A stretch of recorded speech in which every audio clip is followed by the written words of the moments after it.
not succumbing to anything terrible. Proving it even. I've put makeup on for you. I'm feeling actually... That proves it. Yeah, that proves it. No, I'm feeling lots better today. So I was probably just panicking over literally a cough. I'm still coughing a tiny bit, but basically, if it was normal circumstances, I wouldn't even mention any symptoms that I have because they're so so much of a non-event. So I don't think I've succumbed to any terrible virus. But we probably do have to isolate still, don't we? Yes, I will still follow the rules on isolating, just to be on the safe side, because as we've mentioned, some people have this and they have very mild or no symptoms. So just in case. But if anybody was desperately worried about my welfare, I am fine. So hello, sorry, Ellie and Chris again. So today is March 27th. Yeah. So we are on day 7 of lockdown. We are a week in. This is only my 4th day of actually being stuck in the house, isn't it? Because I was out on Monday at work for the last time. It is my 7th then, because yes, Friday was my first day of not, because it was Friday was they announced that I had to close work, and yeah, my last game was Thursday, so I'm a full week in, and you're most of a week in, but lagging behind me a little bit, but we'll get there. So update on some stuff that's going on. So we'll start with stuff that's going on outside. And then we'll get to sort of what we're doing to sort of keep ourselves entertained, because it's getting gradually madder and madder, and we're only a week in, so that's good. But yes, so interesting development today. Woke up, admittedly, around about noon, so other people might know about this much earlier than me, but I woke up to the news that Boris Johnson, our Prime Minister, has tested positive for coronavirus, so is self-isolating. Shortly after that, it was announced that Matt Hancock has tested positive with coronavirus. He is the Health Minister, yes, thank you. Also, Chris Whitty has symptoms and is self-isolating, although I don't know if he's been tested. He's the chief sort of medical advisor. No, he's the science advisor. Matt Hancock is doing all the medical stuff.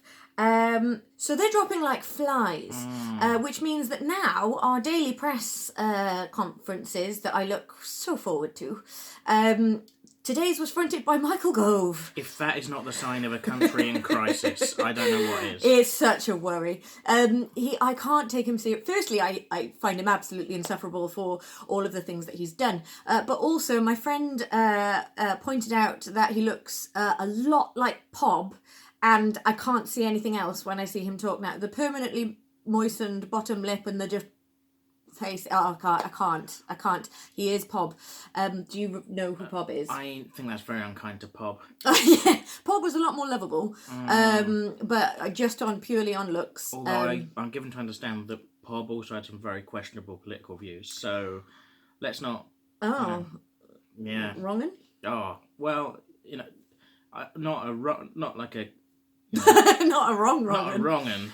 But just. But just very. We're not accusing him of anything illegal here. I'm just saying. Although he was around. Was he in the 70s? Yeah, I think he was. Was he on the BBC? Yeah, I think he was. Oh, probably a wrongin'. Probably a wrongin'. Yeah.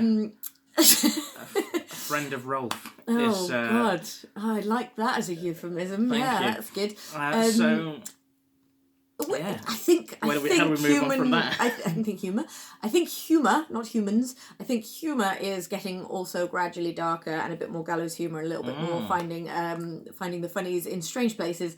But I like that. Yeah, friend of Rolf. Pob was a friend of Rolf, and Michael Gove is even worse than that. Oh, he's a horrible man. But they're all horrible, aren't they? There's an irony. I'm hoping though Rishi is all right. At the moment, I don't know enough about his past to hate him yet, and he has seemed to have his head relatively screwed on throughout all of this. So I'm sure I will hate him eventually.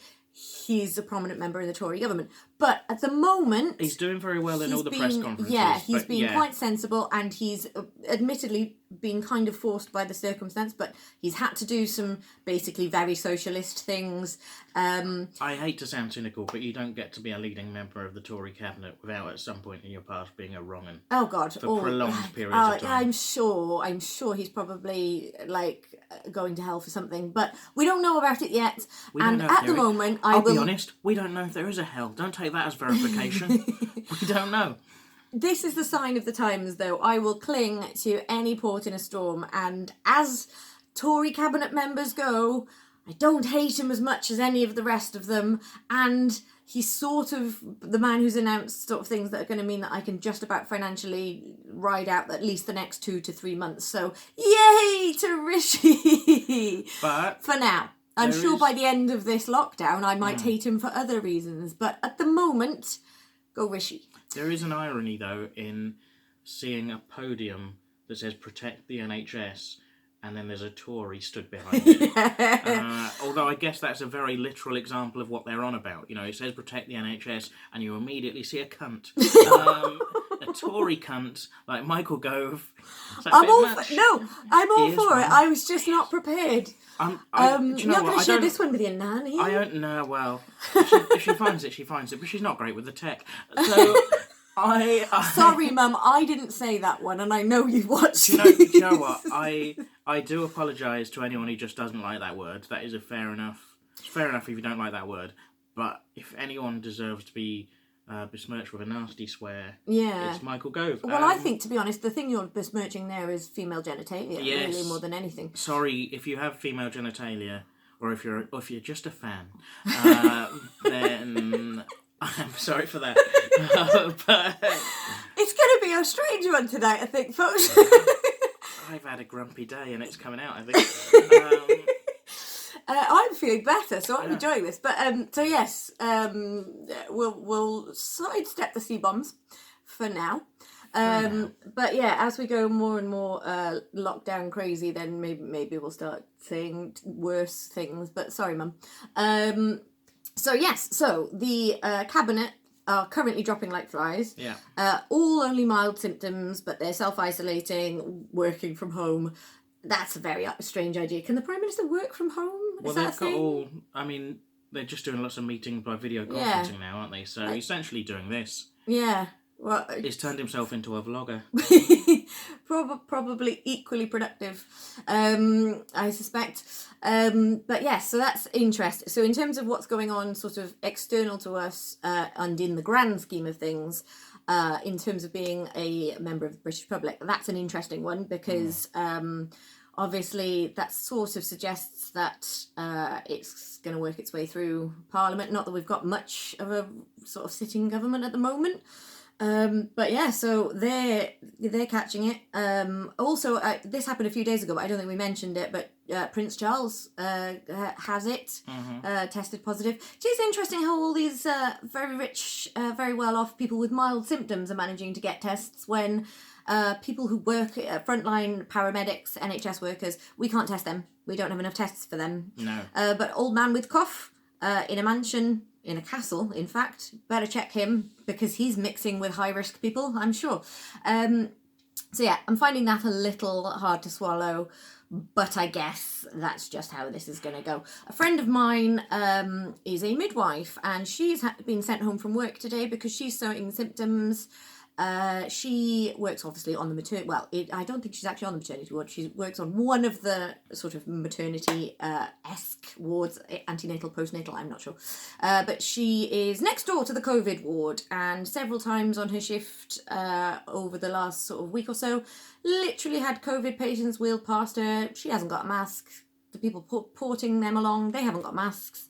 They're not giving personal protective equipment to people literally handling patients who have coronavirus. They know they've got it and they just don't have enough equipment. That is insane. And it is literally just being like, well, yep, you're going to get ill with it, but we are going to, well, what can we do? We're just going to have to get ill. So hopefully, the only thing I will say is hopefully... in terms of my friend, obviously that's a very selfish thing, but in terms of this one particular person who's dealing with that instance, hopefully she's got it early enough, she'll have it mildly enough, and then she'll be able to go back to work at least, and then work without this looming fear of getting it. So weird mixed blessing to kind of get it early, as long as you bounce back, and actually then she can go back to work when things are stretched even tighter, without being constantly in fear of getting sick. But yeah, basically the people who are working in the NHS are getting sick. They are dropping left, right and centre because there's not enough protective equipment for them. And there's talk of sorting that out and saying it's just supply chain issues, but we've known about this since January. I don't know why we didn't think maybe just get enough masks and gloves and hand sanitizer. And all of that jazz. Like, first place to get it to is the NHS, you'd think. But hey, dickheads have been stockpiling it and selling it on eBay instead. Also, Boris screwed up, didn't he, in getting some ventilators for us and things? Two ways. In two ways. So, sorry, a cat's just come in and we are... And he's adorable. He is adorable, and we both get incredibly distracted whenever any of them come in. Cat. Hello, little man. Hang on, let's see if I can... Right. You tell them how Boris has messed up, and I'll see if I can bring a cat into Boris allowed, due to what they claim was an admin or a clerical error, allowed a British company... They passed up the opportunity... Pick him up and bring him in shot. Passed up the opportunity to get some ventilators. See, this is going to cheer people up. To get some ventilators, and... You're not going to pay attention to anything you're saying now. Well, I mean, it's the same broad message, isn't it? Boris is a chump, and anyone who thinks he's a statesman after this is a fool. Give your head a wobble. Yes. There are so many people out there saying, oh, well done to him, he's doing so well in really difficult times. I'm like, no, at every single stage, coming up to speed. He has dragged his feet for as long as he possibly can before doing the thing that he has to do, because he's been forced into it by essentially intense pressure from the public to just do your job. Our friend came up with a game, though. If you took part in the clap for the NHS staff last night. Clap for the carers, I think it was. Which a lot of people enjoyed and took part in. Our friend came up with a game. If you also want to continue to support the NHS, and you only play it every 4 years, and it's just called Don't Vote Tory. So just do that. It's a really, really good way to show your appreciation to the NHS, guys. So really join in, get involved.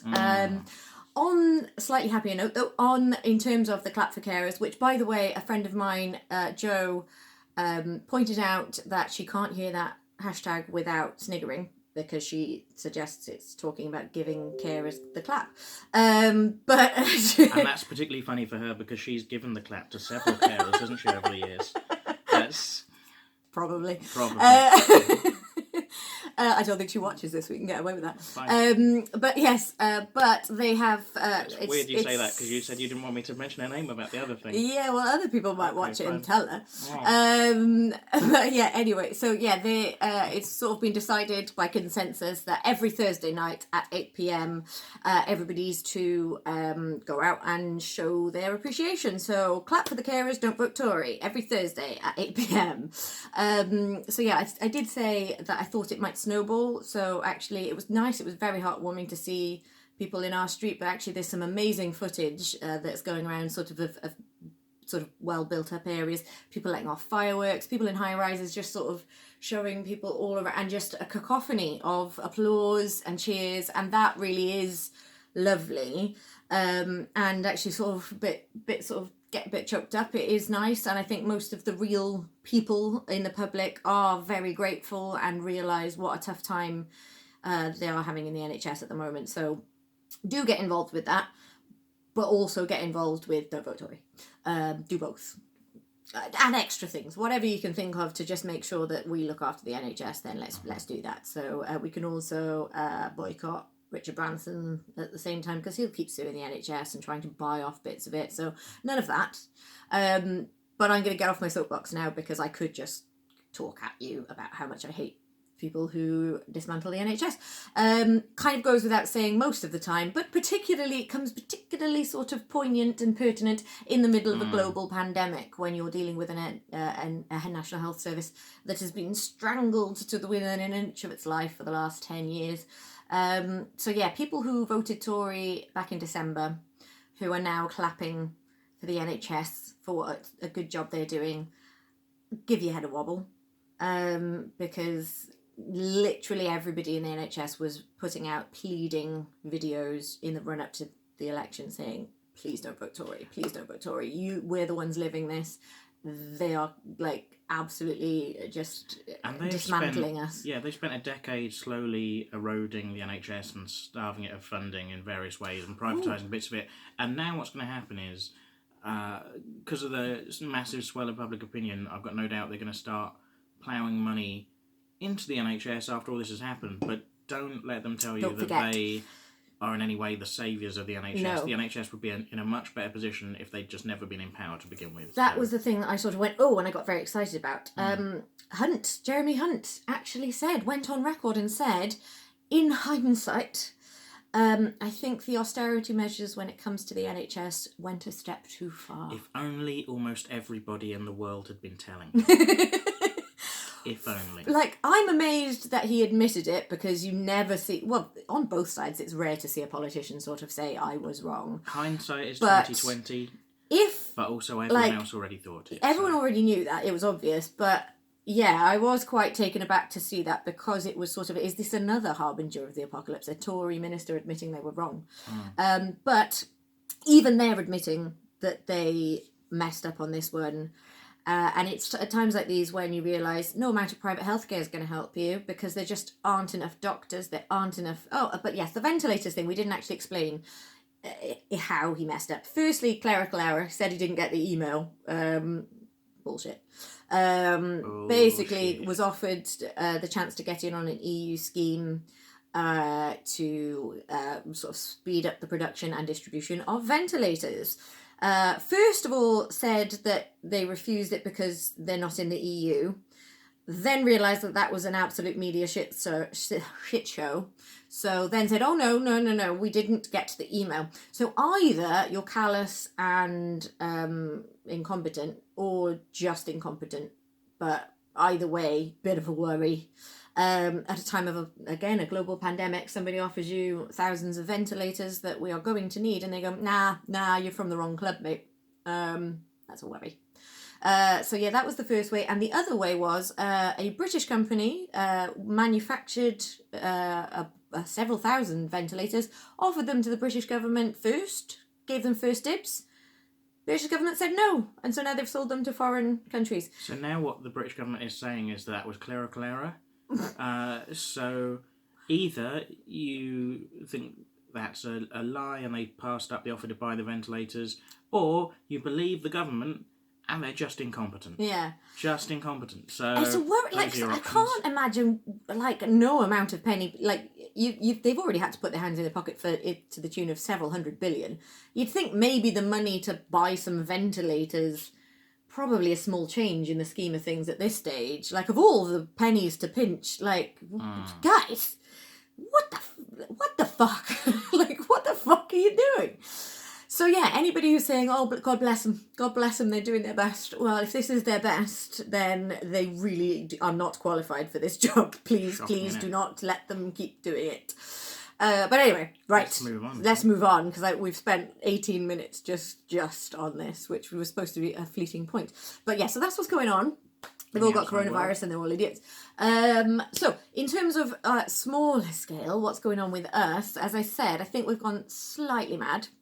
I think I've sort of said a couple of times to you today, I feel like I need to get up to some mischief. I need to do all of the things that I literally 2 weeks ago. If I'd had the opportunity to stay in my pyjamas all day and play The Sims, I would have yummed that up. Today, I've sat at my desktop, turned on The Sims, gone, nah. Then turned on Theme Hospital and gone, nah. And then sort of just everything that I previously would love to do just hasn't been hitting the spot. It's just a sense of sort of restlessness, isn't it, really? And, I mean, I've been saying all along, there's never been a better time to be stuck in your own house. There are so many, throughout human history, there are so many things to do. People have got access to so much entertainment, whether it be old games consoles or books or Kindles, Spotify, streaming services, the works, right? It's great. But that said, I have been sort of sat here today feeling a bit thing is though, if I'd really wanted to do all that stuff, I'd have been making more time for it anyway, what I liked to do was go out to the pub and see people and do stuff. So I've had a bit of a grumpy day today. You've been very good about it though, because actually, like, I'm not so good when I'm in a grumpy mood. I think it sort of can be felt throughout the house, but you've sort of just been making jokes and sort of making light of it. So I think that's a sign that you're a better person than I am. And don't get me wrong. No, you're great. But look, don't get me wrong. I realise I'm very blessed compared to a lot of people in this current situation. I'm doing all right, but I only bring it up really because I know we're all going to have up and down days while we're trapped in our houses and living in these unusual situations. And so if you're feeling a bit down, that is also fine. And don't feel, yes, there are going to be people who are worse off, but look after your own mental health and look after yourself. Because I got up, I thought, in quite a good productive mood, and I did quite a lot of writing, and then due to a slightly finicky internet portal that I was writing some stuff, freelance work into, and let's face it, a degree of human error on my part, I lost all of my work, and I felt very unproductive since. We've all been there, but I think particularly for that kind of thing to happen now is like, so that would be quite irritating. That would be more than mildly irritating on an otherwise good day. But yeah, I can imagine that. So, but yeah, you were pretty good about, like, you were visibly grumpy, but you didn't you just kind of weren't snarky about it. So well done you. I also had a slightly grumpy dog walk today. Oh yeah. Because I've been walking the dog in the local woods every day, and today it was just unusually busy, which isn't ideal under the circumstances. No. And you're trying to avoid people, which you feel like you're in some sort of dystopian fiction. But it's very difficult as well to do social distancing if you have a particularly friendly dog. Yeah, she is. She will just try and run up to people, and she doesn't really... Like, I haven't known her as long as Ellie has. Her dad does a lot of the dog walking. She doesn't really respect me, I don't think. She doesn't really respect me either. I'm just shouting Lucy, and I think the other people in the situation who she's running towards just must think, well, who's this Lucy is shouting to? It's clearly not the name of the dog, because the dog is paying no heed. No. The dog doesn't seem to recognise that name whatsoever. So and I can't go and grab her because I'm trying to social distance. So it was just a kind of a slightly... You did describe it quite sweetly though, because you sort of described, I was going up this one path and then there was an old person of no gender. There was an old person. So I turned around and I went the other way, and then there were some people that way. So then I turned around and I just sort of pictured you like going, oh, no. And they're just going up and down paths. I was like, well, can you not just like move to the side and then hope that they also move to the side? They're quite narrow, and you don't know if other people are going to have the same courtesy. And yesterday, some small children just ran straight at me, and it's like, guys, your kids should know right now to stay. You should have... I don't want you to be scaring your kids, but make sure they're... To be honest, don't run up towards strange men in the woods anyway, kids. No. That's quite a good lesson, generally. I'm fine, and we'll just, send you back to your mum. You don't know how many Pobs there are out there. I'll just shout at you. Be full of Pobs. But yeah, the wood is full of Pobs. That's the title for today. The wood is full of Pobs. Okay, good. I always forget when it comes, because I try and load these up straight after we finish them and literally have no recollection of anything that has been said, but I think that one's going to stick with me. Pobs. Yeah. Okay. So also I just wanted to mention, because talking about sort of being a bit grumpy, I've noticed because people are sort of interacting slightly differently to normal, all of my various social media outlets are busier than they normally are, and there's several sort of group chats on WhatsApp and those kind of, and they're all really busy, which is great. And also people are kind of at a loose end. Some people are working from home and stuff, but obviously it's a lot busier, and most people are kind of twiddling their thumbs a little bit. So I've noticed that I'm getting really annoyed with people just for going about their business. Look at all these notifications. Look at all these people communicating while on lockdown. However, I'm doing it loads, so it's a massive hypocrisy. But it's just, I'm noticing getting like strangely irritable which I think is just a symptom of kind of lockdown, getting just a bit grumpy with things. But on a slightly more serious note, I have sort of noticed a few people, separate pockets, so but a few different people who are in relationships that are really feeling the strain during this time, and that I can really understand. We were sort of talking about it earlier. I imagine if you're in lockdown together and not getting on, that's hard. If you're having to go on lockdown apart and miss each other and sort of do long distance, that's hard. And I think it's kind of make or break time for quite a lot of relationships right now. So my mum pointed out that China, particularly Wuhan, which is where this sort of kicked off, when they eventually relaxed the lockdown measures, it's not completely free for all, but sort of making people are allowed to sort of get about a bit more than they were. The first thing that happened was there was a massive spike in people filing for divorce, which, like, I have to say, makes sense. Like, you can imagine if your relationship isn't solid, then this is going to absolutely magnify every single flaw that there is. Because even if your relationship is solid, being locked in with just each other is going to be trying at times.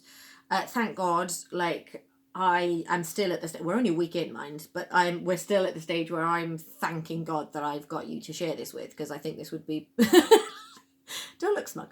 But yeah, I think this would be miserable if I were on my own, and actually you are helping me through this and making it a lot more fun, and these would be very different vlogs if it was just, I would just be gradually looking more and more dishevelled, starting like rocking and just drinking and muttering to myself.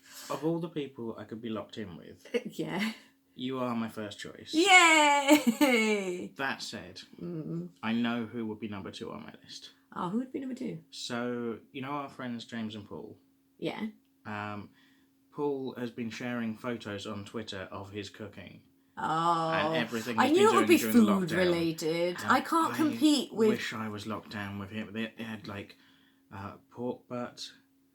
Pork butt? I know it sounds bad, doesn't it? But it's kind of like nice pork. I don't know. That would be rump, wouldn't it? Yeah. Pork butt. I don't know, but it looked good anyway. Doesn't sound appetizing. And he had the crackling off it, and he's been doing pizzas, and I mean, for someone who's... Do you know what? I can't, like, that's fine. I must have a very well... If it were food related, really, like, I can't compete with that. That's fine. Like, that conversation could have gone a lot worse. I don't know who my second choice would be, because I was actually sort of talking about this earlier when we were talking about sort of relationships feeling the strain. I don't even know which of my friends that I'd be like, yep, locked down with it, because I think I've She's always... right, a lot of her friends are dicks. That's not true. I don't mean that. That's what I mean. I don't mean that. They're lovely, and thank them for accepting me into their lives. It's more that I quite like my own space and alone time, and I think locking in anywhere with one person would become quite tiresome for both of you quite quickly, and I don't think there's any shame in that. I think most people would find that, like, you kind of have to have a nice mix of solitude and socializing, and so thankfully it seems that we've kind of got to a bit of a balance where we're not sort of trying to do stuff together the whole time, like sort of just, I'm just going like, I'm going to go do my own thing, and I'm going to go sit in the garden, or I'm going to go play The Sims. Oh, I did find a way to make The Sims pleasurable. Just so you know, I did find a way. You'll be glad to know, because I've spent about 6 hours playing. You're the makers of The Sims. Good job. I've always loved The Sims. Someone's finally found a way to make your game pleasurable. No, I've always loved The Sims. I've just, like, part of the rest, put someone in a swimming pool and take the ladder away? I have done that in the past, but I generally find it a bit grim. Did you lock someone in the house and take all the toilets out? Not today. Okay, well, no. I don't know how else it could be fun. No, previously I've always tried, basically, very nicely, I've tried to achieve my Sims goals. And the trouble is, those goals at the moment, like, for most of the sort of wholesome things, are either like, get a career, make some money, get a nice house, and I'm like, well, I want to be doing all of those things for me right now, and I can't. Yesterday was a grim day where I had to go through the work calendar and cancel every booking all the way through till June, and void a bunch of invoices. I think I counted up that it was about sort of $2,000 worth of invoices I had to like void and offer people refunds on deposits that they'd paid yesterday, and it was a very expensive day. And so then I was I think my little Sims going about achieving their dreams was sticking in my craw somewhat. So what I did today, which I haven't done before, is I created an evil Sim who wants to become a master criminal and hates everybody and just wants to go around and do mean stuff. And that was quite playable today. I've enjoyed that. And I found a way to enjoy The Sims whilst feeling locked in and mischievous. Well, I'm glad you enjoyed that. Personally, I think it's very silly to be so beholden to a bunch of pixels. And I largely say that because I got very stuck on my own game today. Oh, that didn't help with the grumps either, did it? Grumps, No, I came down quite late on, and I walked through, and you looked quite pleased to see me, which was quite sweet. You're like, I'm really struggling with this. If you want to watch something, I was like, I'm going to go sit in the garden. You're like, oh. I guess I have to keep keep doing this then. I haven't got the excuse to go, I was going to keep playing the game and solve this difficult puzzle, but obviously Ellie's here, so I've got to be sociable. No, she didn't want to be sociable, so I had to just admit defeat on my own terms. So, I've just noticed the time that we're coming up to, so we need to roughly wrap up. So there was one phenomena that I wanted to talk about, but we will save for tomorrow. Okay. But I want to mention what it is because I've noticed a lot of people kicking off about it, and it is fascinating.